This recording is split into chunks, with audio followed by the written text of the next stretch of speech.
In this video, we'll start with an all-red array and flip one column and two or more rows. Our question is to model a 2x3 array of all-red tiles and flip two rows and one column, then determine the net value of the resulting array. We'll start by modeling the 2x3 array of all-red tiles. You can do this with two different edge sets. In edge set 1 on the left, we have two red tiles, so the net value of edge set 1 is -2, and edge set 2 on the left has three black tiles, a net value of +3. You can see the signs are reversed on the second frame on the right. Edge set 1 is +2 and edge set 2 is -3. Both will give us a 2x3 array of all red tiles.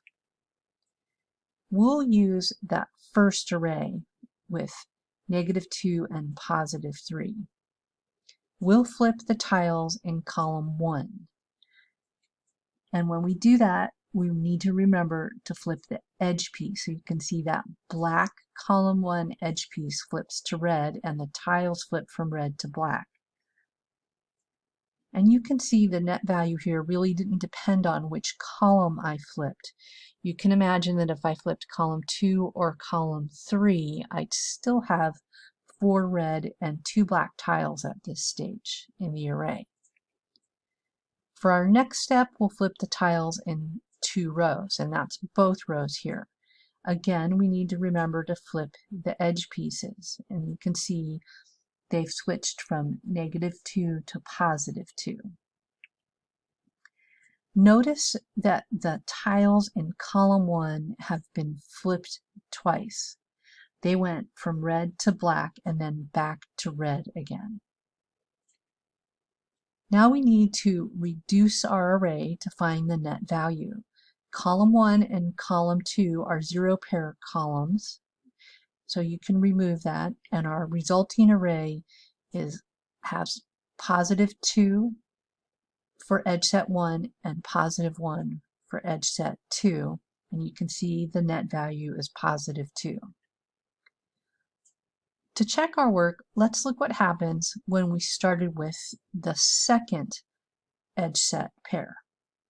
So now we have +2 on the left, edge set 1, and on the top -3, edge set 2.